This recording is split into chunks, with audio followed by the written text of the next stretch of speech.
رحم الله من قرأ الفاتحة.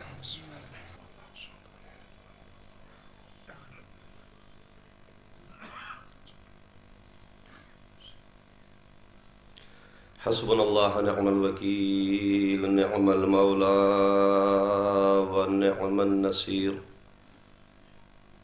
أعوذ بالله من الشيطان اللعين الرجيم. بسم الله الرحمن الرحيم. الحمد لله رب العالمين وبه نستعين وهو خير ناصر ومعين. ثم الصلاة والسلام على أشرف الأنبياء والمرسلين سيدنا ونبينا وشفيع ذنوبنا وشفاء صدورنا مولانا أبي القاسم مصطفى محمد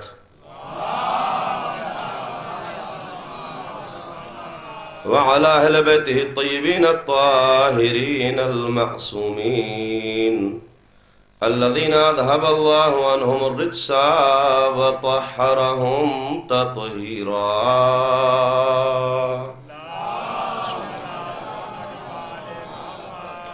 ولعنة الله على أعدائهم أجمعين. أما بعد فقد قالت فاطمة الزهراء صلوات الله عليها: الحمد لله الذي جعل ولايتنا أساس التوحيد.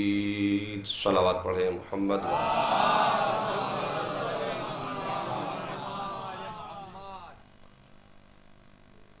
عزیزان محترم، جس قول اور کلام شہزادی فاطمہ زہرا کو عنوان گفتگو قرار دیا، اس لیے کہ یہ مجالس کا سلسلہ جس معصومہ کی مناسبت سے منعقد کیا گیا ہے اور کیا جا رہا ہے وہ شہزادی عالمیان حضرت فاطمہ زہرا صلوات اللہ علیہا.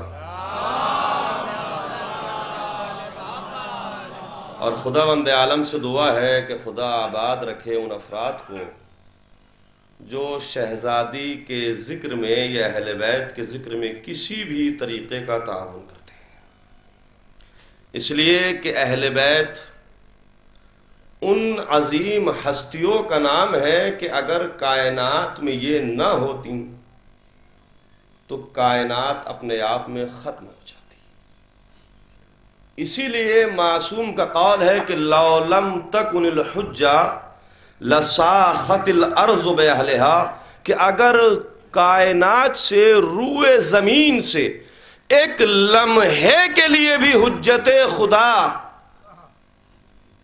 ختم ہو جائے اور زمین ایک لمحے کے لیے حجت خدا سے خالی ہو جائے تو زمین اپنے آپ میں رہنے والوں کو لے کر ختم ہو جائے.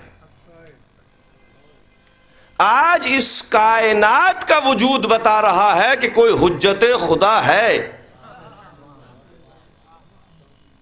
اگر حجت خدا نہ ہوتی تو آج یہ کائنات نہ ہوتی، یہ افراد نہ ہوتے، یہ کوكب، یہ کواکب، یہ ستارے، یہ زمین، یہ آسمان، یہ چرند، یہ پرند، تمام کائنات، تمام مخلوق اگر ہے تو بطفیل محمد و آل محمد. لہذا شہزادی کے جس فقرے سے اور جس کلام سے میں نے اپنی گفتگو کا آغاز کیا ہے، چونکہ شہزادی کی مجلس ہے، ایک اہم پیغام ہے اور ایک اہم گفتگو ہے. اس لیے کہ شہزادی کی سیرت، شہزادی کا کردار، شہزادی کی زندگی ہر اعتبار سے تنہا عورتوں کے لیے نمونہ نہیں ہے، بلکہ شہزادی کجا آپ سورہ تحریم قرآن مجید کا سورہ 28ویں پارے کے اندر آخری سورہ، اس کے اندر آپ دیکھیں تو اللہ نے اور جو شہزادی فاطمہ سے کمتر عورتیں ہیں، جناب مریم، جناب آسیہ، اللہ نے ان خواتین کو مومنین کے لیے نمونہ بنایا ہے. تو شہزادی کا تو مرتبہ بہت بلند و بالا ہے.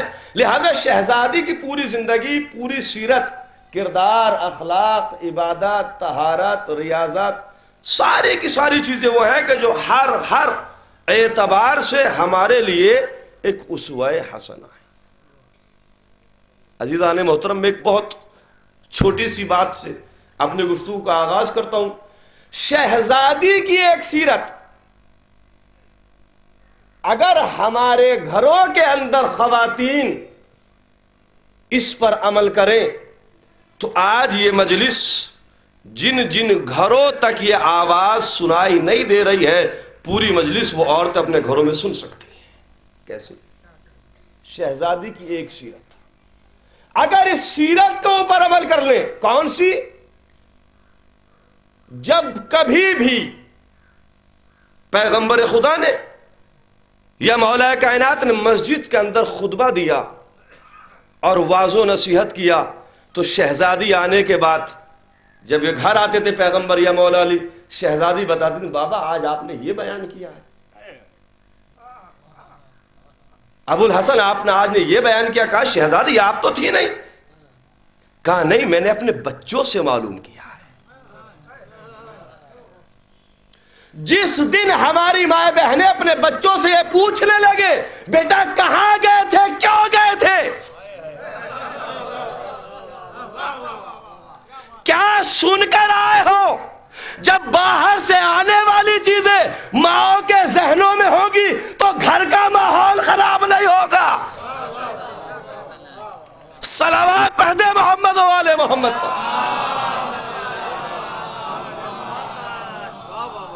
کہاں گئے تھے ایک گھنٹہ بیٹا؟ مولانا نے کیا پڑھا، شاعر نے کیا پڑھا، مولوی نے مسجد میں واعظ کیا کیا، مگر نہیں، پارٹی میں گئے تھے۔ ہاں بیٹا ڈنر کیسا تھا، لنچ کیسا تھا، کھانے کتنے طرح کے تھے؟ عزیزو ایک جملہ کہتا ہے آج کا ٹائم وہ آ گیا ہے شہزادی کی سیرت کے اوپر، آج کا ٹائم وہ آ گیا اپنے گھروں کے ماحول کو، انسان کو صحیح چلانا بہت مشکل چیز ہو گئی ہے۔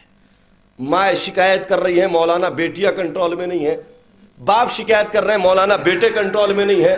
میں تو کبھی کبھی کہتا ہوں اس بات کو کہ 23 گھنٹے دنیا کی تعلیم، اگر 1 گھنٹہ اولاد کو دین سکھایا تو 1 گھنٹہ 23 گھنٹے پر باقی پڑ جائے گا، بھاری پڑے گا، مگر ضرورت ہے سکھائیں۔ اگر ہم اپنی بچیوں کو تعلیم دیں، آج یہاں رہنے کے بعد اپنے گھر میں ہر باپ اگر اپنی بیٹی کو سکھائے کہ بیٹی سسرال میں جا کے رہنا کیسے، شہزادی نے بتایا۔ یہ ایک بات، اور بات کو شروع کرتا ہوں۔ پیغمبر خدا نے اپنی بیٹی سے کہا بیٹی یاد رکھو، اور سب اس بات کی گواہی دیں گے، کیا بابا کہ بیٹی کبھی بھی شادی کے بعد اپنے شوہر سے کسی چیز کی ڈیمانڈ مت کرنا۔ آج رشتے بعد میں لگتے ہیں، ڈیمانڈیں پہلے شروع ہو جاتی ہیں۔ شہزادی میری بیٹی جا رہی ہو، اگر ہر باپ اپنی اولاد کو یہ سبق سے اور اپنی بیٹی کو یہ پاٹھ پڑھائے تو سسرال جنت کا نمونہ کیوں نہ بن جائے۔ شہزادی کی سیرت اگر ہمارے گھروں میں نہیں ہوگی تو کون اپنائے گا؟ شہزادی کے ماننے والے، شہزادی کی اولادیں، شہزادی کے چاہنے والے اگر وہ شہزادی کی سیرت سے غافل ہوں گے تو کیا باہر سے آنے والا عمل کرے گا؟ کون عمل کرے گا؟ کوئی خواہش مت کرنا۔ کیوں؟ کہ بیٹا ہو سکتا ہے کہ کبھی تم ایسے موقع پر سوال کر بیٹھو کہ جب تمہارا شوہر اس کو پورا نہ کر سکے۔ یہی وجہ تھی کہ کوئی خواہش شہزادی نے ابو الحسن سے نہیں کی، ایک خواہش انار کی ابو الحسن کے اصرار پہ کی۔ سیرت فاطمہ زہرا، اور شہزادی نے جہاں دنیا کو عورتوں کے لیے، بچوں کے لیے، ماؤں کے لیے، بہنوں کے لیے، بیٹوں کے لیے درسے ہیں، وہیں پر شہزادی نے بعد وفات پیغمبر خدا ہر قدم، ہر لمحہ تحفظ ولایت امیر المومنین کے اندر گزارا ہے۔ میں تو کہتا ہوں کہ اگر بعد وفات پیغمبر یہ ظلم نہ ہوتے تو 61 ہجری میں کربلا رونما نہیں ہوتی۔ کربلا 61 ہجری میں نہیں ہوئی، بنیاد وہیں سے پڑ گئی تھی۔ شہزادی نے اسی لیے جملہ کہا الحمدللہ الذی جعل ولایتنا اساس التوحید، ساری تعریفیں ہیں اس پروردگار کے لیے جس نے ہماری ولایت کو اساس توحید قرار دیا، بنیاد توحید قرار دیا۔ ہماری ولایت، اگر ہم اہل بیت نہ ہوتے تو خدا نہ پہچانا جاتا۔ ہم سجدے کریں نہ کریں خدائی کے اوپر اثر نہیں پڑتا، ہم عبادتیں کریں نہ کریں خدائی کے اوپر، ہماری عبادت سے اللہ پہچانا جائے گا، ہماری ریاضتوں سے اللہ پہچانا جائے گا، ہمارے کردار سے اللہ پہچانا جائے گا۔ اللہ کو اگر کائنات کے اندر پہچانوایا ہے تو اہل بیت کے سجدے نے، جس کے سامنے یہ افراد سجدے کر رہے ہیں، ایک انسان آیا اور اس نے آنے کے بعد میں کہا جی اللہ بھی چیزوں کو پیدا کرتا، میں بھی چیزوں کو پیدا کرتا ہوں، میں بھی خالق ہوں۔ اس بزم میں محفل میں امام آ گئے۔ امام نے آنے کے بعد جب اس نے اپنے عمل کو کسی خاص طریقے سے مٹی کے ذریعے سے کیڑے مکوڑے پیدا کرتا تھا، کہا یہ لوگوں کا خالق ہے، میں ان کا خالق ہوں۔ امام آئے اور امام نے آنے کے بعد میں کہا تو ان کا خالق ہے، تو خالق ہونے کا دعویٰ کر رہا؟ کہا کہ ہاں۔ کہا اچھا یہ بتا دے کہ ان میں نر کتنے اور مادہ کتنے؟ اب جیسے اس بات کو سنا تو اپنی حقیقت سامنے آ گئی۔ اس کے بعد میرا مولا کہتے ہیں کہ میں بتاتا ہوں نر کتنے ہیں مادہ کتنے ہیں، اور یہ بھی بتاتا ہوں ان میں سے ہر ایک کا وزن کیا ہے، مگر ہم اس کے باوجود بھی اس کے سامنے سجدہ کر رہے ہیں۔ الحمدللہ الذی جعل ولایتنا اساس التوحید، تمام تعریفیں اس پروردگار کے لیے کہ جس نے ہماری ولایت کو اساس توحید قرار دیا۔ کیسے؟ اب میں اس کو ثابت کرتا ہوں آیتوں سے اور روایات سے۔ آپ نے ایک حدیث ہے بہت مشہور، ہر عالم نے لکھی، سنتاً و شیعتاً، من مات ولم یعرف امام زمانہ مات میتۃ جاہلیہ، جو کائنات سے اس عالم میں چلا جائے کہ اپنے وقت کے امام کو نہ پہچانے۔ اللہ اکبر! شہزادے کے حوالے سے کیا پیارا شہزادی نے کس طریقے سے یعنی امامت کو بچایا اور امامت کو ثابت کیا کہ امام ہے کون۔ من مات ولم یعرف امام زمانہ مات میتۃ جاہلیہ، جو انسان کائنات سے اس عالم میں چلا جائے کہ اسے اپنے وقت کے امام کی معرفت نہیں ہو، اس کی موت کیا ہے؟ جاہلیت کی موت ہے۔ ایک جگہ کے اوپر تقریباً کافی بہت سارے علماء اہل سنت تھے، انہوں نے ایک شیعہ عالم دین کو ایک دعوت دی، انویٹیشن، کہ سرکار محفل ہے تشریف لے آئیے۔ شیعہ نے کہا دیکھو میں آؤں گا مگر تمہاری وہی باتیں ہوں گی، لہذا اگر بالکل جو کام کرنا بس حدیث اور روایات کی کوئی بات نہیں تو میں حاضر ہو سکتا ہوں، اگر تم دوسرا موضوع چھیڑو تو میں نہیں آنے والا۔ کہا کہ نہیں بالکل کوئی نہیں ہے، جو کام کرنا اسی پہ ہمیں اپنی پروگرام کو آگے بڑھانا ہے۔ ٹھیک۔ اب جب پروگرام ہو گیا تو اب علماء اہل سنت کی جانب سے ایک آواز آئی کہ سرکار اگر محفل کو نورانی بنانے کے لیے ہم میں سے ہر عالم ایک ایک حدیث سنائے تو کتنا اچھا ہوگا۔ چلیے سب نے سنائی، اور سنانے کے بعد اب جب شیعہ عالم دین کا نمبر آیا تو یہ والی حدیث پڑھی، اور اس کے بعد کہتے ہیں کہ میں جس حدیث کو پڑھ رہا ہوں آپ پہلے تصدیق کرنا کہ یہ صحیح ہے یا صحیح نہیں ہے۔ کہا ٹھیک ہے۔ اب شیعہ عالم دین نے اس حدیث کو پڑھا، من مات ولم یعرف امام زمانہ مات میتۃ جاہلیہ، جو کائنات سے اس عالم میں چلا جائے کہ اپنے وقت کے امام کو نہ پہچانے اس کی موت جاہلیت کی موت ہے۔ یہ حدیث پیغمبر نے کہی کہ نہیں؟ کہا جی ہاں بیان فرمائے۔ کہا بیان فرمائے؟ کہا سب کو تسلیم ہے؟ کہ جی ہر کتاب کے اندر موجود ہے۔ کہا اچھا دوسرا سوال اس کے بعد یہ ہوتا کہ نبی کی بیٹی اپنے وقت کے امام کو پہچانتی تھی یا نہیں؟ اللہ اکبر! یہ ہے بات، نبی کی بیٹی اپنے وقت کے امام کو پہچانتی تھی یا نہیں؟ اب اگر کہے کہ نبی کی نہیں بیٹی پہچانتی تو جاہلیت کی موت نبی کی بیٹی کی۔ شہزادی نے اس موڑ پہ لانے کے بعد میں انہیں کھڑا کر دیا کہ کبھی کبھی انسان نہ چاہتے ہوئے اور کبھی کبھی اپنے کو بچانے کے لیے حقیقت کھول دیتا ہے. اسی لیے مولا متقیان نے ارشاد فرمایا وما ازبر احد شيئا الا ظهر من فلتات اللسان وصفحات وجهه, کہ انسان کبھی بھی کسی چیز کو چھپاتا نہیں مگر یا تو اس کی زبان سے اچانک ظاہر ہو جاتی ہے یا اس کا چہرہ بتا دیتا ہے. اور عزیزو اسی لیے مولا نے کہا, ایک قول مولا کا سناتا ہوں کہ یاد رکھو, اگر کوئی انسان تمہاری پرابلم تمہارے چہرے سے نہ سمجھے تو اس کے سامنے زبان کھولنا ایسا ہے جیسے دیوار سے باتیں کرنی. اگر تمہارا ہمدرد ہے, تمہارا مخلص ہے, تم سے محبت کرتا ہے تو چہرے سے پہچان لے گا پرابلم کیا ہے, پرابلم میں ہے یا خوش ہے, مشکل ہے یا مصیبت میں ہے. اگر تمہارے چہرے سے پہچان, اپنی زندگی میں فارمولہ بنا لیجئے, ہاتھ پھیلانا ہے تو اس کے سامنے جو اس سے مانگتا ہے وہ کسی سے نہیں مانگتا, جو اس سے نہیں مانگتا ہے وہ سب سے مانگتا ہے, وہ دیتا ہے خوشی سے, کہتا نہیں کسی سے, بندہ دیتا نہیں خوشی سے, کہتا ہے سبھی سے. اس سے مانگو. لہذا کیا یہ بتائیے نبی کی بیٹی اپنے وقت کے امام کو پہچانتی تھی یا نہیں؟ اب دو رخ پہ شہزادی لا کے کھڑا کر دیا. یہ کہے کہ نہیں پہچانتی تھی تو حدیث من مات ولم یعرف امام زمانہ ماتا میتۃ جاہلیہ, جو زمانے سے چلا جائے اپنے وقت کے امام کو نہ پہچانے, جاہلیت کی موت. اور اگر نبی کی بیٹی جاہلیت کی موت پہ مرے گی تو ایمان اور اسلام کی موت پہ ہوگا کون؟ کہ نہیں وہ پہچانتی تھی, اپنے وقت کے امام کو پہچانتی تھی. کہ اگر پہچانتی تھی تو اس کا نام بتاؤ. صلوات پڑھ دے محمد و آل محمد.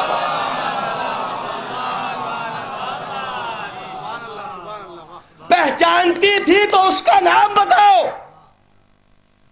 اب کس کا نام لیں؟ شہزادی ہے معصومہ, اور شہزادی کے وقت کا جو امام ہے, شہزادی کے اوپر اس کا ہر قانون حجت ہے, اور شہزادی کبھی امام وقت سے اپنے ناراض نہیں ہو سکتی. اگر یہ کہے کہ پہلا تو غلط, کہے دوسرا تو غلط. شہزادی مرتے مرتے چلی گئی مگر ناراض رہی. بہت بڑی بات کہہ رہا ہوں عزیزان محترم. تیسرے کا بھی دور نہیں آیا, دو سے ناراض جانا اس بات کی دلیل ہے کہ وقت کے امام یہ نہیں کوئی اور ہے. صلوات پڑھ دے محمد و آل محمد.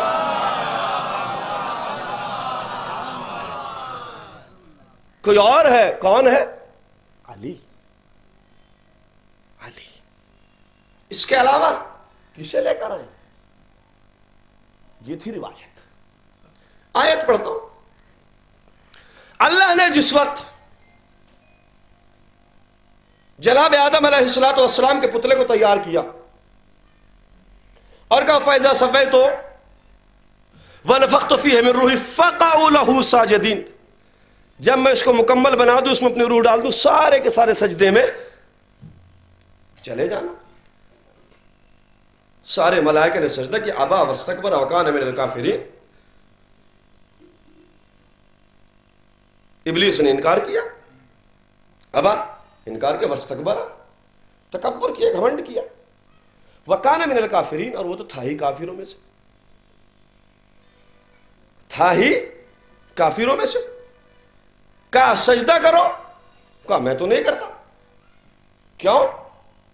کہا خلقتنی من نار وخلقتہ من طین, مجھے آگ سے بنایا ہے, اسے مٹی سے بنایا ہے. والنار اولی وافضل من التراب, اور آگ جو ہے وہ ہمیشہ مٹی سے افضل ہوتی. سنی سنائی باتیں نتیجہ مجھے دینا ہے.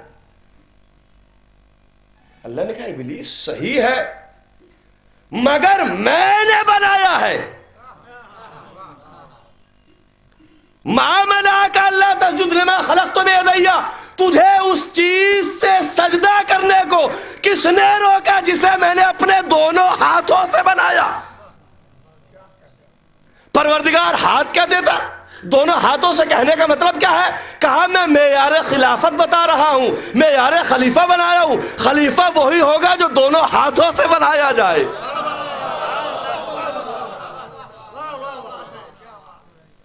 ٹھیک ہے پروردگار یہ تو آگ کا ہے، یہ مٹی کا، میں آگ کا صحیح ہے، میں ایکسپٹ کر رہا ہوں، مگر میرا حکم ہے، میں تجھے حکم دے رہا ہوں. یہ شیطان کا اور خدا کا مکالمہ نہیں ہے. آج دو نظریے قائم ہو رہے ہیں، ایک اللہ والا نظریہ، ایک شیطان والا نظریہ. شیطان نے کیا کہا؟ مٹی ہے. اللہ نے کہا حکم میرا ہے. شیطان کی نگاہ مادے پر، اللہ کی نگاہ نسبت پر. اللہ کی نگاہ نسبت پر، شیطان کی نگاہ مادے پر. کہا مٹی ہے، کہا میں نے بنایا ہے. اس کا مطلب یہ ہے جو مادے کو دیکھے وہ شیطان والا، جو نسبت کو دیکھے اللہ والا. بات بہت آسان ہو گئی. اب اگر کوئی یہ کہے یہ عالم کیا ہے، یہ تعزیہ کیا ہے، یہ تابوت کیا ہے، مادے کو دیکھ رہا ہے تو صورت میں انسان ہے مگر سیرت میں شیطان ہے.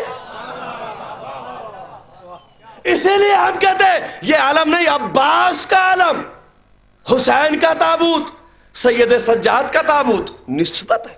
ورنہ اگر کپڑے کو پوجا جاتا تو مارکیٹ میں تو پتہ نہیں ہزاروں روپے پر میٹر ملتا ہے. یہ آپ 20 25 50 100 75 روپے والے میٹر کا جو کپڑا اسے لانے کے بعد کیا پوچھے. لہذا نسبت ایک اہم شے ہے. لہذا بات تمام ہوتی رہی.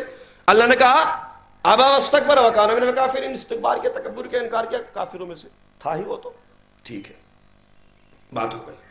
اب یہاں سے عزیزان محترمہ سورہ صاد کی آیت نمبر 30 کے بعد آیت نمبر 29 تک 38 تک یہ 9-10 آیتیں. اب جب یہ ساری باتیں اس نے انکار کر دیا، کہا نکل جا. فخرج منہا انک رجیم، نکل جا میری بارگاہ سے اس لیے کہ تو رجیم ہو چکا ہے. نکال دیا. اس کے بعد کیا؟ وَعَلَيْكَ لَعْنَتِي إِلَىٰ یوم الدین، قیامت تک تجھ پر میری لعنت ہے. 3 سزائیں اللہ نے فوراً دے دی ابلیس کو، جبکہ میں نے خود روایت میں پڑھا ہے کتاب اسلام اور ایمان، اس کے اندر لکھا کہ جب چھوٹے چھوٹے فرشتے جو کم درجے کے تھے ان سے اگر کبھی کوئی خطا سرزد ہو جاتی تھی ترک اولا، تو کہتے تھے اگر ہم سے کوئی ترک اولا ہو بھی گیا تو ابلیس کی سفارش ہمیں بچا لے گی. اس درجے پر تھا ابلیس، مگر انکار کیا، نکال دیا گیا. تو اللہ نے 3 چیزیں اسے اس وقت میں عطا کی. ایک صفت کفر، ایک رجیم کا توق، فخرج منہ انک رجیم، نکل جا میری بارگاہ سے. وعلیک لعنتی الی یوم الدین، اور میری لعنت قیامت تک. لعنت کا توق. 3 توق گلے میں ڈالنے کے بعد جب شیطان نکلا، اب سب سے پہلا جملہ جو ہے میں اس کی وضاحت کر رہا ہوں. رب، شیطان نے کہا میرے پروردگار. تو لعنت کا توق بھی گلے میں ہے، رجیم کا توق بھی گلے میں ہے.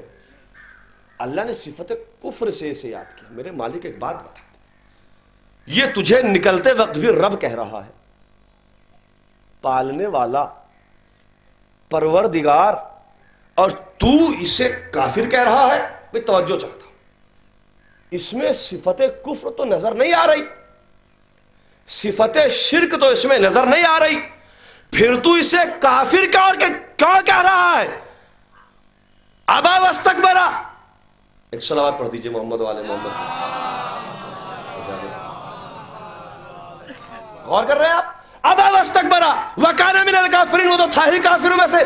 پروردگار تیری اتنی عبادتیں کری ہیں کہ روئے زمین پر کوئی جگہ نہ چھوڑی جہاں تجھے سجدہ نہ کیا، اور تو اسے کافر کہہ رہا ہے، جبکہ اس کے اندر کوئی صفت کفر نظر نہیں آتی.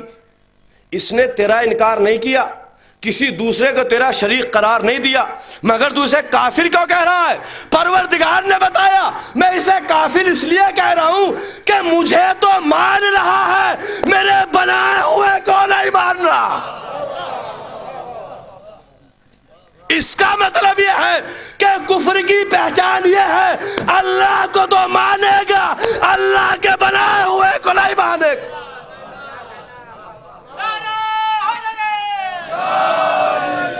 صلوات پڑھتے محمد و آل محمد۔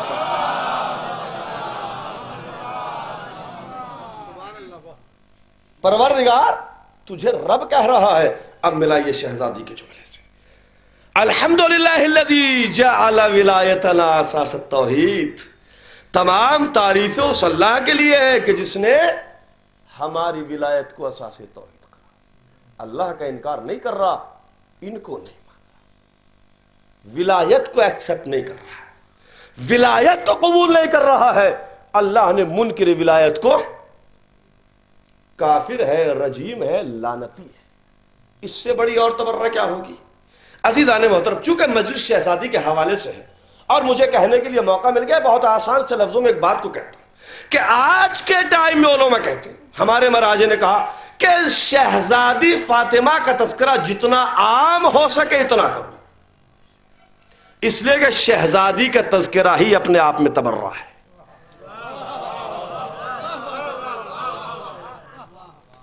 شہزادی کا تذکرہ ہی اپنے آپ میں تبرہ ہے، اور شہزادی کی شہادت معجزہ ہے، معجزہ ہے اسلام کے لیے، خصوصاً مذہب شیعہ اثنا عشری کے لیے۔ اگر دلیل نہ دوں تو بات بیکار ہو جائے۔ قبلہ، دنیا کے اندر ظالم بھی بہت ہے، مظلوم بھی بہت ہے۔ شہزادی کے علاوہ پہلے امام سے لے کر 11ویں امام تک لوگوں نے ہمارے ائمہ کے ساتھ میں کیا نہیں کہا، کسی چیز کی کمی چھوڑی؟ ستم، قید خانے، مصیبتیں، نظر بند، جیل، سب کیے کہ نہیں کیے؟ مگر عزیزان محترم، مسلمانوں کے جتنے بھی فرقے ہیں، کسی کے سامنے آپ یزید کا تذکرہ کیجئے تو ہو سکتا ہے کہ یزید نے برا کیا۔ شافعی مسلک کا رہنے والا، میں بات کو بہت آسان لفظوں میں کرتا ہوں، بہت دھیرے سے کہتا ہوں تاکہ میرے ہر چھوٹے بھائی تاکہ میری بات پہنچ جائے۔ شافعی مسلک کہا یزید نے بہت برا کیا۔ کسی مالکی سے پوچھئے امام موسیٰ کاظم کو قید کے اندر رکھا، کہا بہت برا کیا، لیکن کیا مالکی مذہب سے ہٹ جائے گا؟ مذہب پہ باقی رہے گا، مگر ظالم سے اظہار بیزاری کرے گا، اظہار نفرت کرے گا۔ 11ویں کے ساتھ کیا ہوا؟ کسی حنبلی سے پوچھئے۔ 10ویں کے ساتھ کیا ہوا؟ کسی شافعی سے پوچھئے۔ برائیاں تو کریں گے، غلط کیا، مگر شافعی کے اوپر رہے گا، حنبلی اپنے مذہب پہ رہے گا، مالکی اپنے مذہب پہ رہے گا۔ مگر جب شہزادی کی مصیبت کا تذکرہ کیا جائے گا تو کوئی مسلمان کسی بھی مسلک پہ چلنے والا ہو، جن کے پیرو یہ ہے VIP 1 2 3 VIP، جو ان کو فالو کرتے ہیں، شہزادی کی مصیبت کو اگر صحیح سے پڑھ لے تو یہ شہزادی کی مصیبت کا معجزہ ہے کہ اس مسلک پر باقی رہ ہی نہیں سکتا۔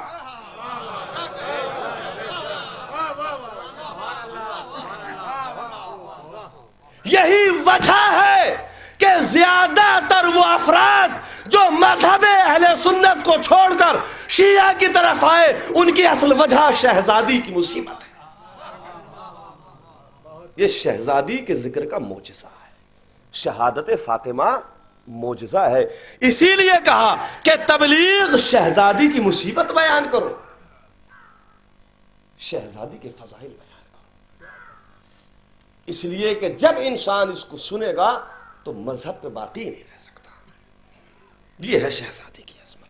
کون پہچان سکتا ہے عزیزان محترم شہزادی نے کس طریقے سے تحفظ ولایت، آگے آئے گی بات میں اس کی وضاحت کروں گا۔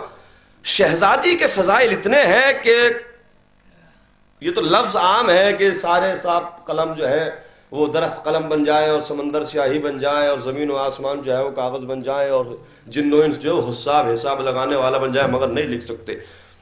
میں تو کہتا ہوں یہ ہمیں سمجھانے کے لیے مثال دی ہے، ورنہ ایک عالم دین کی میں مثال بیان کرتا ہوں۔ اہل بیت ہماری سمجھ میں آ سکتے ہیں، اگر آ جائے تو ہماری حیثیت کیا۔ اسی لیے مولا کائنات کا میں آپ کو قول سنا تو بہت حسین قول ہے، ایک صلوات پڑھ دیجئے محمد والے محمد۔ انسان کو اپنی کھوپڑی اور اپنی عقل کے اوپر بہت بڑا فخر ہے، بہت اپنے کو دماغ کے اعتبار سے ذہین اور ہائی مانتا ہے، مگر مولا نے ایک قول کے اندر اسے اس کی اوقات بتا دی۔ معصوم کہتے کہ انسان کے مغز میں مولا علی، عقل میں، ذہن میں اتنا مغز ہے، اتنا مغز کہ کوا کھائے تو پیٹ نہ بھرے، تو اس چھوٹی سی عقل میں اللہ کیسے سما سکتا ہے، یا ہمارے ذہنوں میں اہل بیت کیسے آ سکتے ہیں۔ اسی لیے ایک مرتبہ بہلول دانا آل محمد کا دیوانہ بیٹھے سمندر پہ گئے، اور جانے کے بعد میں انہوں نے گلاس، پیالہ، لوٹا، کٹورا، جو بھی کپ، کاسا، اس کو لے رہے ہیں سمندر میں ڈال رہے ہیں، بھرا پھر لوٹ دیا، بھرا پھر لوٹ دیا، بھرا پھر لوٹ دیا۔ کسی نے پوچھا بہلول یہ کیا کر رہا ہے؟ یہ بار بار جو بھر رہے لوگ کا سمندر کو کوزے میں اکٹھا کر رہا ہوں۔ سمندر کو کوزے میں اکٹھا کر، لوگ ہنسنے کہے تو واقعی بھی پاگل ہے، مگر جیسے یہ جملہ کہا بلا بہلول تمہارا عمل احمقانہ ہے، تم پاگل ہو، یہ ایسی بات کون بھائی، اتنا بڑا سمندر، اتنا سا کوزہ، کہا واقعی بیوقوف والی بات ہے، کہا ہاں، کہا میں بھی تو کائنات کو یہی سمجھانا چاہتا ہوں، ارے اتنا بڑا علی ہماری چھوٹی چھوٹی عقلوں میں۔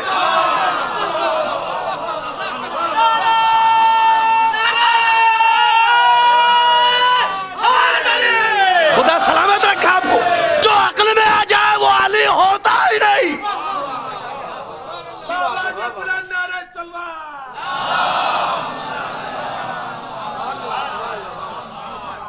لہذا اہل بیت کو نہیں سمجھ سکتے، اسی لیے معصوم نے کہا یا علی ما عرفتک الا اللہ وانا وما عرفنی الا اللہ وانت وما عرفک اللہ الا انا وانت۔ علی تمہیں کسی نے نہیں پہچانا۔ ایک صلوات پڑھ دیجئے، طلاب تشریف لا رہے ہیں، ایک محمد والے محمد کو صلوات۔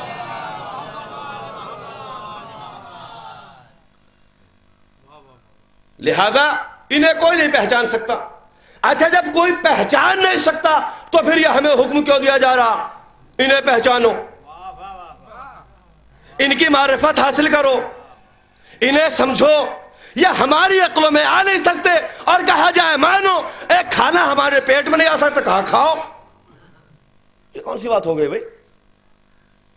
کہا صاحب ایک بکرا پورا کھانا ہے، کہا اب دماغ صحیح تو ہے، دو بوٹی نہیں کھائے جانے کی، ڈاکٹر نے منع کر دیا بھائی، کہا نہیں آپ کو پورا بکرا کھانا، کہا نہیں کھا سکتے، کہا جب نہیں کھا سکتے، اہل بیت نے کہا قول سچا ہے، پیغمبر نے کہا اہل بیت تمہاری سمجھ میں نہیں آ سکتے، تو پھر ہم سے کیوں کہا جا رہا ہے کہ انہیں مانو، ان کی معرفت حاصل کرو، انہیں سمجھو۔ بس ایک مثال اور بات کو تمام کرتا ہوں۔ ایک عالم دین نے مثال دی، کہا سوئی دیکھیے، اور سوئی کا ناکا جو ہوتا ہے کتنا بڑا ہوتا ہے، جلدی سے جس کی نگاہ تیز ہوتی ہے دھاگا اس کے اندر آر پار نہیں ہوتا، گیلا کرنا پڑتا ہے، سیدھا کرنا پڑتا ہے، بہت دقت کرنی پڑتی ہے، اس کے بعد یہ دھاگا ناکے سے نکلتا ہے۔ اب اس ناکے کو سمندر میں ڈال دیجئے، اب یہ بتائیے کہ سمندر ناکے میں ہے یا ناکا سمندر میں ہے، سوئی سمندر میں ہے یا سمندر سوئی میں ہے؟ اگر کسی سے سوئی ڈالنے کے بعد پوچھا جائے جناب یہ بتائیے سوئی کہاں، کہا آپ سمندر میں ہے، اور کہا سمندر سوئی میں ہے، کہا کیسی باتیں کر رہے ہیں، سمندر سوئی میں آ سکتا ہے؟ نہیں آ سکتا نا، مگر ہے۔ سوئی سمندر میں ہے صحیح ہے، مگر وہ ناکے کا مقدار اور وہ جگہ، وہ ظرف جو خالی ہے، اتنی معیار میں سمندر سوئی کے اندر ہے۔ توجہ چاہ رہا ہوں، بس یہی اہل بیت میں اور ہم میں فرق ہے کہ اہل بیت سمجھ میں نہیں آ سکتے، مگر جو چھوٹا سا ذہن ہے جو اس میں آ جائے اتنی تکلیف اللہ نے دی ہے، بس اتنا پہچان لو، ورنہ انہیں پہچان ہی نہیں سکتے، انہیں نہیں پہچان سکتے، ان کے گھر پہ رہنے والے افرادوں کو، غلاموں کو نہیں پہچان سکتے۔ آپ کو میں مثال دے دوں، میں تو کبھی کبھی کہتا ہوں کہ پتہ نہیں ہمارا ایمان 0 میں ہے یا -0 چل رہا ہے۔ 9ویں درجے اور 10ویں درجے کے ایمان کا جو فرق ہے، ایک 9 پہ جناب ابو ذر غفاری اور 10 پہ جناب سلمان فارسی، تو 9 اور 10 کے بعد میں ہمارا کہاں ہے ہمیں نہیں معلوم، مگر ایک درجے میں کتنا بڑا گیپ ہے میں وہ سمجھاتا ہوں۔ ایک مرتبہ 9ویں درجے والا صحابی جناب ابو ذر غفاری پہنچے جناب سلمان فارسی کے یہاں۔ جناب ابو ذر غفاری کہتے ہیں کہ جب میں سوچتا تھا کہ علی کے فضائل سنوں تو میں بھائی سلمان کے پاس جاتا تھا، اس لیے کہ سلمان اس انداز سے علی کے فضائل بیان کرتے تھے کہ میں بس سلمان اپنے آپ میں مست ہو جاتے تھے علی کے فضائل۔ میں پہنچنے کے بعد میں دسترخوان لگا تھا۔ ہم تو بہت سے گھر والے یہ انتظار کرتے ہیں کب مہمان جائے اور کب کھانا کھائیں، ہوتا ہے، مگر عزیزان محترم کائنات کے اندر 2 افراد کبھی فقیر نہیں دیکھے گئے، ایک کھانا کھلانے والا اور ایک دینے والا۔ یہ سروے ہے کائنات کا، لہذا کھانے کے ٹائم ایک درجے کا گیپ بتا رہا ہوں، پھر اپنے ایمانوں کو تولنا۔ ایک درجے 9ویں اور 10ویں پہ یہی وجہ تھی، میں بات کو اس کو بعد میں کہوں گا۔ 9ویں اور 10ویں درجے پر کھانا لگا ہے، دسترخوان بیٹھ کے جناب سلمان فارسی جناب ابو ذر، کسی وجہ سے ابو ذر سے سالن کا پیالہ گر گیا، کوئی بات نہیں، سامان ہٹایا، سائیڈ میں تنور روشن تھا، جناب سلمان نے دسترخوان کو اٹھایا اور ہاتھ کے ساتھ تنور میں دے دیا، اور تھوڑی دیر بعد میں نکالا، نہ ہاتھ جلا اور دسترخوان بالکل صاف و شفاف۔ اب جیسے ہی یہ دیکھا بس ابو ذر کی حالت خراب ہو گئی، بھئی یہ کیا بات، کھانا ہونا تو کھایا گیا مگر ذہن کہیں اور تھا۔ اب اس کے بعد چلے، یہیں سے اس بات کا اندازہ لگائیے پیغمبر کا قول، اولنا محمد، اوسطنا محمد، آخرنا محمد، وکلنا محمد۔ جب نام محمد آیا تو ایک صلوات پڑھ دیجئے محمد والے۔ بس کھانا کھایا اور کھانا کھانے کے بعد میں سیدھے چلے کہ جانے کے بعد میں اس مسئلے کو پیغمبر سے سیکھتا ہوں، پیغمبر کے سامنے پیش کروں گا یہ معاملہ کیا ہے۔ ساری باتیں ہوئی الیک شلیک، کیسے حالات ہیں، کیا تبلیغ چل رہی ہے، کیسا ماحول ہے، کیا آپ کے حالات ہیں، ساری چیزیں ہونے کے بعد میں اب ابو ذر نے چاہا کہ سلمان کے متعلق پوچھے۔ پیغمبر نے کہا ابو ذر ساری باتیں پوچھنا مگر سلمان کے بارے میں مت پوچھنا۔ آئے تھے حسرت سے جس چیز کے لیے وہی نہ ملی، ٹھیک ہے چلو جی، یہاں تو کام چلا نہیں، چلو مولا علی کے پاس۔ مولا علی کے پاس پہنچے، بات ہوئی الیک سلیک، سارے گفتگو ہونے کے بعد میں اب دیکھیے کیسے ہیں سارے کے سارے محمد۔ اب مولا علی سے جب پوچھنے کا انہوں نے پروگرام بنایا تو مولا نے کہا ابو ذر اس چیز کے بارے میں نہ پوچھنا جس سے پیغمبر منع کر چکے ہیں۔ اللہ اکبر، اللہ اکبر،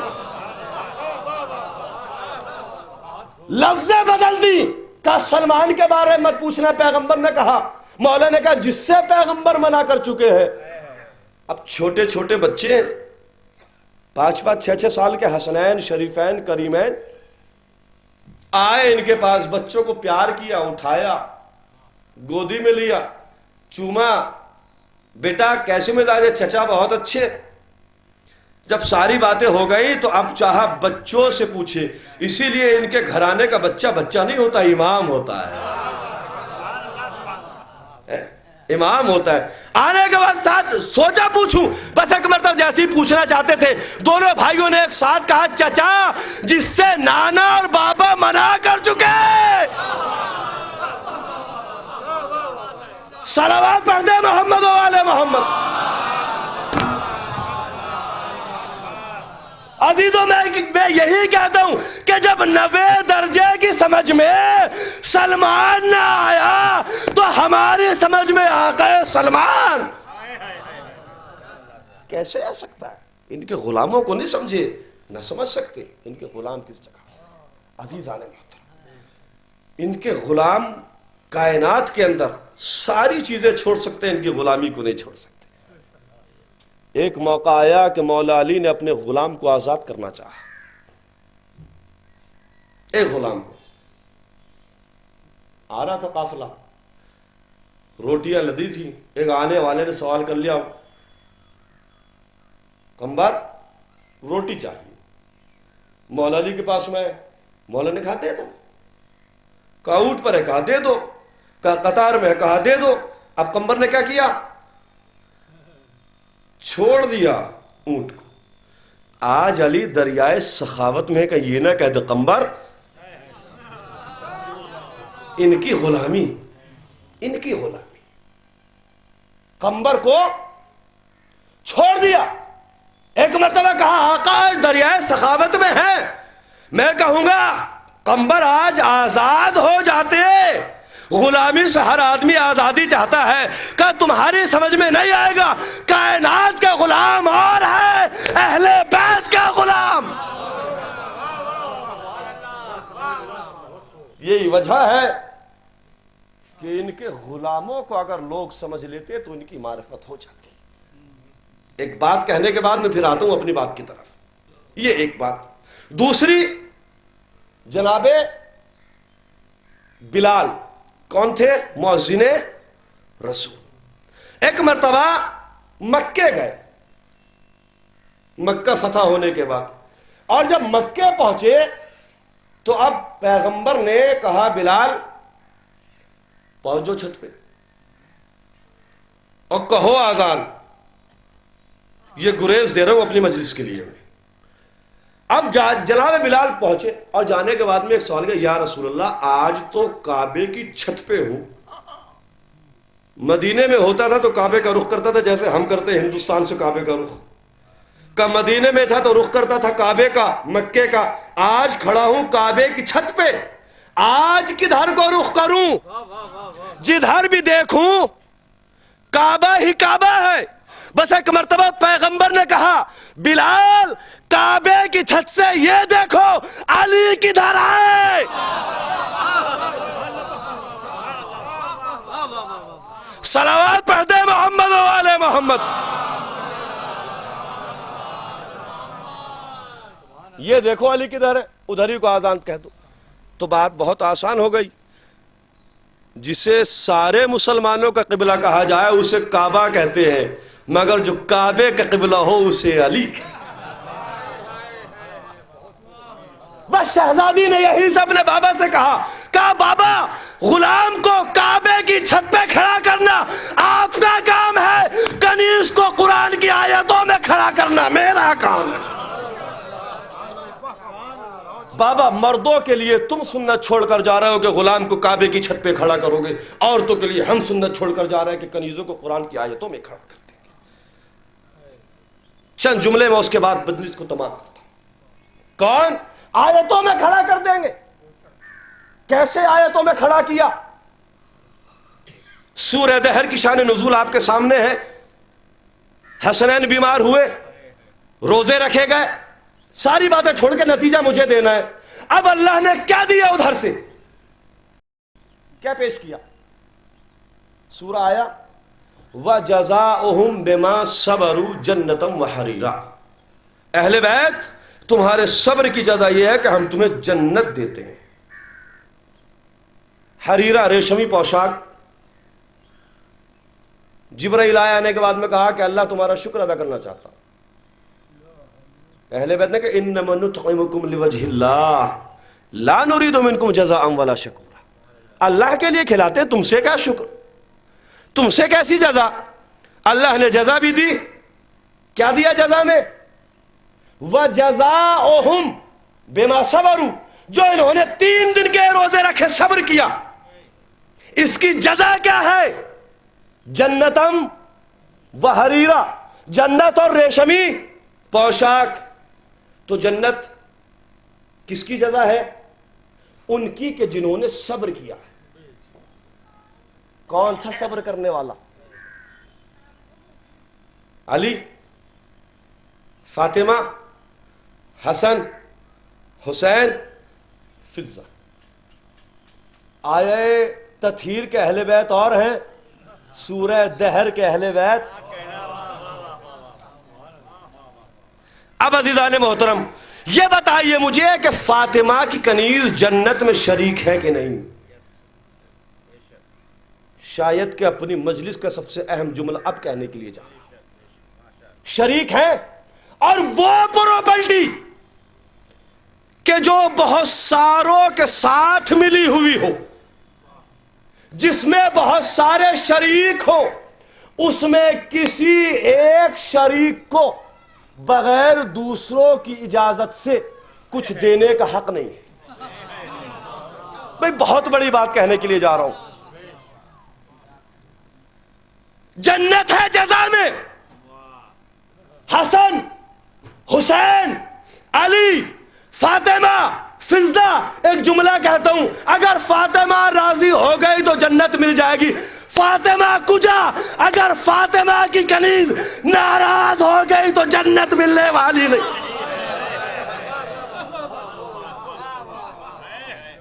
صلوات پڑھ دے محمد وآل محمد. اگر فضہ کسی سے ناراض ہو گئیں جنت ملنے والی. فاطمہ کجا، فاطمہ کی عظمت کہاں ہے؟ حسنین شریفین و کریمین کی عظمت کہاں ہے؟ علی کی عظمت کہاں؟ فاطمہ کی کنیز ناراض ہو گئی. عظمت سمجھیے فاطمہ کی. فاطمہ کسی ایسی ویسی ذات کا نام نہیں ہے. فاطمہ ایک اس ذات کا نام ہے کہ سارے نبی اور سارے امام ایک طرف، اور فاطمہ اس معتدلہ کا نام ہے. جملہ عرض کر رہا ہوں، جملہ صرف کر رہا ہوں. فاطمہ اس معتدلہ کا نام ہے کہ ایک موقع پر ایسے مقام پر آگے فاطمہ ٹھہر گئی، ایک قدم آگے بڑھ جائے تو نبی بن جائے، پیچھے ہٹ جائے تو امام بن جائے. کون سا مقام؟ مباہلہ. آگے آگے نبوت، پیچھے پیچھے فاطمہ، اور جائے قدم فاطمہ پہ علی کے نشان. علی چل رہے، فاطمہ اس معتدلہ کا. ایک قدم ٹھہر جائے تو امامت میں شامل، ایک قدم آگے بڑھ جائے تو نبوتوں میں شامل. اس کے اعتدال نے نبوتوں کو بھی بچایا، امامتوں کو بھی بچایا. اسی لیے عزیزان محترم اللہ نے ہدایت کے لیے دو ذریعے رکھے. دو ذریعے، ایک نبوت کا اور ایک امامت کا. ایک کے ذریعے ابتدائے اس کائنات ہے، ابتدائے دین ہے، اور ایک کے ذریعے انتہائی دین. نبوت سے دین شروع ہوتا ہے، امامت پہ دین ختم ہوتا ہے. نبوت کو اللہ نے حدوں میں رکھا مگر امامت کی کوئی حد نہیں ہے. امامت کی کوئی حد نہیں ہے. اس دونوں رشتوں کو جوڑنے کے لیے ایک گھر میں کوئی ذات نظر نہیں آئی علاوہ فاطمہ کے. اللہ نے کہا فاطمہ یہ تیرا شرف ہے کہ نبوت تیرے بابا کے پاس میں ہے، امامت تیرے بچوں کے پاس میں ہے. دین کو اگر جوڑا ہے دونوں رشتوں سے تو ذات فاطمہ. بس عزیزان محترم آنے والے خطیب کے لیے ٹائم پر رہنا ہے. مجھے نہیں معلوم کتنی دیر ہو گئی. ایک صلوات پڑھ دیجئے محمد و آل محمد.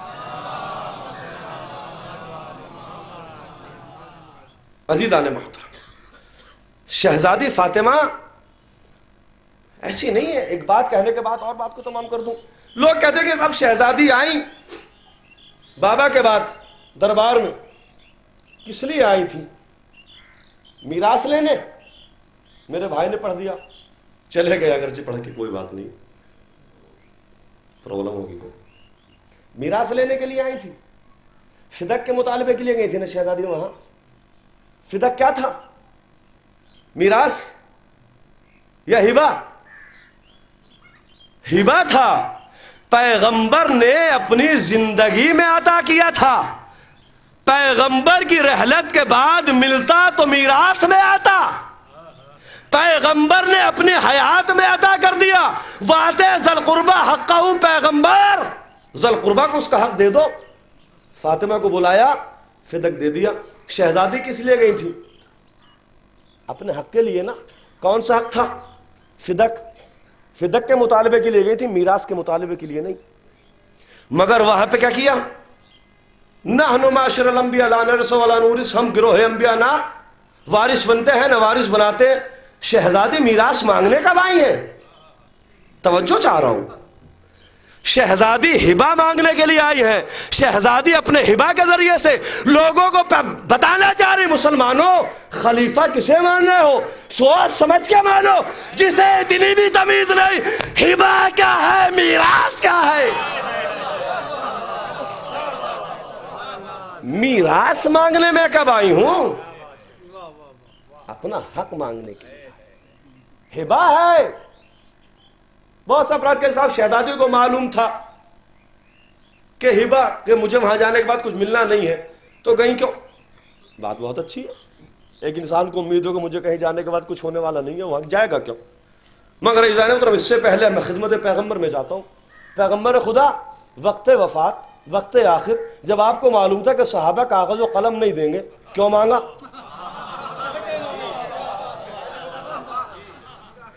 پیغمبر کہیں گے مانگنا نہیں تھا، مگر دوسرے کو منافقت سے بے نقاب کرنا تھا. یا شہزادی کو اپنا حق نہیں مانگنا تھا، پہلے کے چہرے سے منافقت کی دیوار کو ہٹانا تھا. ایک کا چہرہ بابا نے پہچنوایا، ایک کا چہرہ بیٹی نے پہچنوایا. پہلے بابا نے دوسرے کا، بعد میں بیٹی نے پہلے کا. تو شیعوں کی لعنت کا طریقہ بھی وہی، پہلے دوسرے پہ لعنت ہوتی ہے، بعد میں پہلے پہ لعنت. کوئی نہیں پہلے کا نام لیتا، پہلے دوسرے کا نام لیتا ہے. اور عزیزو تنہا اتنا ہی نہیں، فاطمہ بہت ساری چیزوں کے لیے گئی تھی. بس یہاں سے بات کو تمام کرنے کے بعد ربط میں صاحب تھی. کیوں گئی تھی فاطمہ؟ بس. اور فاطمہ کا در کیوں جلایا؟ کیوں جلایا فاطمہ کا در؟ کیوں تکلیف دی فاطمہ کو؟ ریزن سنیے. علامہ ابن ابی الحدید معتزلی اہل سنت سے ہیں، معتزلہ سے ہیں، ان کا تعلق ہے. انہوں نے اپنے نہج البلاغہ جو مولا کائنات کے مجموعے کا کلام ہے، جو ماشاءاللہ حدیث میں یہاں مل رہی ہے،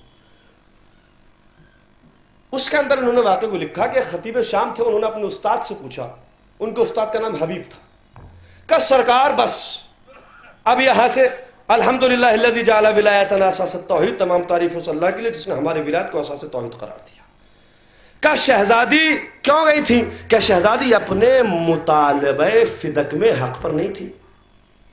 عالم اہل سنت کا جواب اور عالم اہل سنت کا سوال کہ نبی کی بیٹی اپنے حق کے مطالبے میں، فدک کے مطالبے میں حق پر نہیں تھی. تو استاد نے جواب دیا، کیسی باتیں کر رہے ہو؟ فاطمہ حق پر نہ ہوں گی تو حق پر ہوگا کون؟ کہ سرکار اس کے بعد آپ نے میری منزل کو اور آسان کر دیا. اگر حق پر تھیں تو دیا کیوں نہیں؟ بس آسانی سے کہتا ہوں، دیکھتا ہوں میری بات ذہنوں میں کہاں تک اترتی ہے.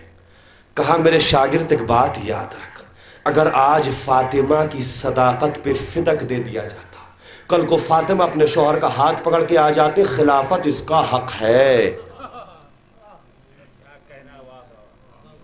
دینا پڑتا. بعد وفات پیغمبر جب لوگوں نے وہاں بیعت کر لی تو اب علماء نے لکھا ہے کہ فاطمہ شبیہ پیغمبر تھی. علماء نے یہاں تک لکھا کہ فاطمہ کا چلنے کا انداز اور چلتے وقت داہنی جانب بائیں جانب ہلکا سا جھکنا، یہاں تک علماء نے لکھا ایسا تھا کہ جیسے نبی چل رہے ہیں. یہ تھی شہزادی کی رفتار. جب وہاں بیعت ہو گئی، اب مولا علی فاطمہ کو لے کر صحابہ کے در پہ گئے. شب کے سناٹے میں بتاؤ خلافت کس کا حق ہے؟ ساتھ میں فاطمہ کو لیا، تاکہ لوگ فاطمہ کو دیکھنے کے بعد میں یاد کریں کہ رسول آ رہے ہیں۔ علی آپ کا حق ہے، کیا کریں؟ علی آپ کا حق ہے، کیا کریں؟ ایک جملہ کہتا ہوں، معاشرہ کبھی 4 یا 5 غنڈوں کی وجہ سے بدنام نہیں ہوتا، معاشرہ اس وقت بدنام ہوتا ہے جب یہ 96-95 خاموش رہتے ہیں۔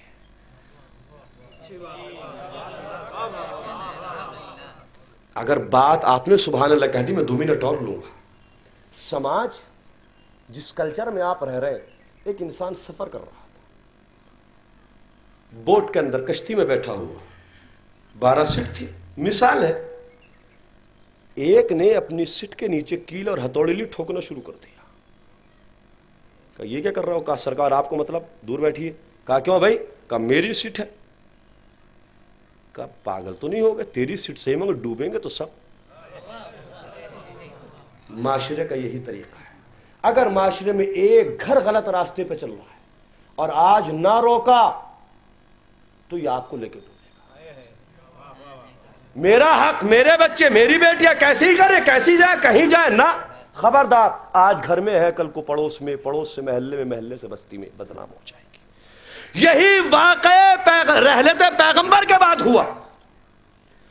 کہا علی حق تو آپ کا ہے، مگر نکلتے کیوں نہیں؟ کہا عمر کا درہ بہت مشہور ہے، عمر کا تازیانہ عرب کے اندر مشہور تھا۔ عمر جب کسی کو سزا دیتا تھا تو اپنے درے سے ڈرایا کرتا تھا۔ بس عزیز، اب میں 2-3 جملے کہوں گا، حساسیت کے جملے، آپ مسلسل شہادت سن رہے ہیں، شہادت سے ہٹ کے میں کچھ جملے کہوں گا، آنے والے خطیب کو پھر شہادت بیان کرنی ہے، اور رات کو مسلسل چونکہ مجالس اسی پہ ہو رہی، تو ایک بی بی کی شہادت کے کتنے پہلو ہو سکتے ہیں، میں تھوڑا ہٹ کر بیان کرنا چاہتا ہوں۔ بس نبی اس کائنات سے چلے گئے، نبی کی ایک اکلوتی بیٹی، اس کا سارے مسلمانوں کو عزت و احترام کرنا چاہیے تھا یا نہیں؟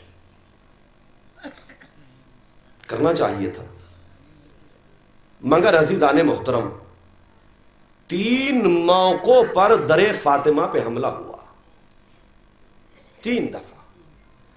پیغمبر کی رحلت کے 3رے دن، 1 ربیع الاول کو پہلا حملہ، علی سے کہو ہماری بیعت کر لے۔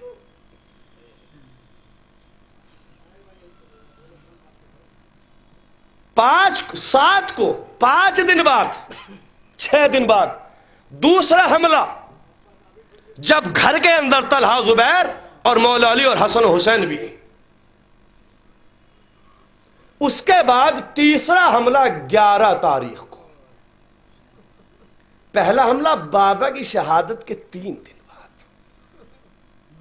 اتنے مسلمان تھے، اس کی ایک بیٹی تھی، اس بیٹی کا کتنا احترام ہونا چاہیے تھا، اس بیٹی کی کیا عظمت ہونی چاہیے تھی، اس بیٹی کا کیا مرتبہ ہونا چاہیے تھا، اس بیٹی کا کیا مقام ہونا چاہیے تھا۔ مگر عزیزوں، پیغمبر کی آنکھ بند ہوئی اور 3رے دن قیامت کی گھڑی آ گئی کہ جس در پہ اللہ کا رسول آنے کے بعد سلام کیا کرتا تھا، السلام علیکم یا اہل بیت النبوہ، اے اہل بیت نبوت تم پر ہمارا سلام ہو۔ ارے اسی گھر کے اندر آج آگ اور لکڑی آ گئی۔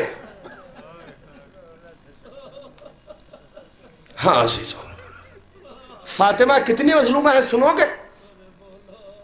جس نبی کی ایک بیٹی ہو، اگر اس کی بیٹی اس کائنات سے مصیبت میں جائے تو اس کی امت کیا کرے گی؟ اپنے نبی کی بیٹی کی مصیبت کو سنا سنا کے سامنے والے کے کان پکا دے گی۔ مگر زہرا اتنی بڑی مظلومہ کا نام ہے کہ زہرا کی مصیبت انسان مسلمانوں میں نہیں پڑھ سکتا۔ زہرا کی مصیبت مسلمانوں میں انسان نہیں پڑھ سکتا۔ دوسری مصیبت سنو گے، جب گھروں کے اندر موت ہوتی ہے، جنازے اٹھتے ہیں، تو بیٹیوں کے لیے یہ کہا جاتا ہے کہ بیٹی جنازے کی زینت ہوتی ہے۔ اللہ ان سب افراد کو جن کے بیٹیاں نہیں ہیں، بیٹیاں ضرور عطا کرے۔ جنازے کی زینت ہوتی ہے، اور جب گھر سے جنازہ نکلتا ہے تو بیٹیاں کیسے روتی ہیں، در کے باہر آ جاتی ہیں، ارے ہائے ہمارا بابا جا رہا ہے، ہائے ہماری ماں جا رہی ہے، مگر فاطمہ اتنی مظلومہ ہے، ارے ماں کا جنازہ رات کے اندھیرے میں اٹھا، بچیاں رو نہیں سکتی، روئے تو ظالموں کو معلوم، بابا ماں کا جنازہ جا رہا ہے، ماں نے منع کیا ابو الحسن ظالم میرے جنازے میں نہ آئے، اجرکم اللہ۔ آپ کی آوازیں گریہ بلند ہو گئے۔ کیسے زینب ام کلثوم نے صبر کیا ہوگا، ہائے ماں جا رہی ہے، سبت علیہ مصائب اللہ والنہا سبت علیہ مصرنا لیالیا، بابا ارے آپ کے جانے کے بعد وہ مصیبتیں پڑی، اگر دنوں پر پڑ جاتی تو رات میں تبدیل ہو جاتی۔ سمجھے آپ اس شعر کا مطلب، سمجھے آپ اس کے معنی کیا ہے؟ بابا اتنی مصیبتیں پڑی کہ دن راتوں میں تبدیل ہو گئے، اس کا مطلب یہ ہے اب اگر دن نکل رہا ہے تو فاطمہ کے لیے اجالا نہیں ہے، فاطمہ کے لیے اندھیرا ہے، اجالا تمہارے لیے ہے، فاطمہ کے لیے تو دن بھی تاریک ہو گئے، اجرکم اللہ۔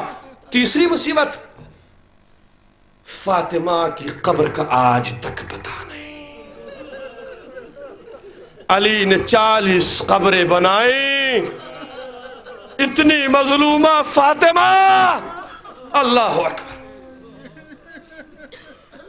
کون فاطمہ کی مصیبت کو بیان کرے؟ ظالم نے درہ مارا، علماء نے لکھا ہے اور میں نے خطیب سے سنا، یہیں پہ 2 منٹ میں مجلس کو تمام کرتا ہوں، قبلہ موصوف تشریف لا چکے، جب سے غلام عمر نے، اللہ لعنت کرے ان پر، ان کے چاہنے والوں پر بھی، بی بی کے تازیانہ مارا، روایات میں ہے کہ بی بی کے وہ تازیانے کی جگہ سرخ ہو گئی، حد یہ ہو گئی کہ فاطمہ کے ہاتھ میں اتنا درد رہتا تھا کہ فاطمہ سے ایک ہاتھ نہیں اٹھتا تھا۔ فاطمہ کی عادت تھی جب ابو الحسن آتے تھے فاطمہ دونوں ہاتھ اٹھا کے سلام کرتی تھی، السلام علیکہ یا ابو الحسن، مگر درے کے بعد جب فاطمہ کے گھر میں ابو الحسن آتے تھے فاطمہ ایک ہاتھ اٹھاتی تھی، ابو الحسن معاف کر دینا، ہاتھ نہیں اٹھتا، مگر جب فاطمہ کی شہادت ہو گئی، حسین آئے، میری ماں فاطمہ ارے فخر مریم ہے، جب تک نہ بلائے گی حسین نہیں آئے گا، بندے کفن ٹوٹے، دونوں ہاتھ اٹھے، آ میرے لال، ارے ایک مرتبہ حسین نے کہا ماں آج تو نے بلایا میں آ گیا، کل میں بلاؤ، سَيَعْلَمُ الَّذِينَ ظَلَمُوا أَيَّ مُنْقَلَبٍ يَنْقَلِبُونَ اِنَّا لِلَّهِ وَإِنَّا إِلَيْهِ رَاجِعُونَ رِضًا بِقَضَائِهِ وَتَسْلِيمًا لِأَمْرِهِ۔ محبوب تجھے واسطہ محمد و آل محمد کا اس مختصر سی مجلس کو، عبادت کو قبول فرما۔ محبوب جو مومنین تیری بارگاہ میں دست بدعا ہیں، ان مومنین کے تمام نیک جائز تمناؤں کو قبول فرما۔ میرے اللہ اس مجلس میں، ان ایام میں جو مجالس دنیا میں جہاں کہیں بھی ہو رہی ہے، جو بھائی بھی، جو مومن بھی کسی بھی طریقے سے تعاون کر رہا ہے، معبود اس کے تعاون کو قبول فرما۔ معبود صاحب مجلس کی توفیقات میں اضافہ فرما۔ معبود جس نے اس فرش کا اہتمام کیا ہے اس کی تمام نیک جائز تمناؤں کو قبول فرما۔ معبود زمانہ پورا آشوب ہو چکا ہے، وارث دین مبین، حامی مظلومین و مستضعفین، آقا امام زمانہ کے ظہور پر نور تعجیل فرما۔ موت ہمارے اعمال کو ایسا بنا دے کہ ہمارے وقت کا امام ہم سے راضی و خوشنود ہو جائے۔ ربنا تقبل منا انک انت السمیع العلیم۔ السلام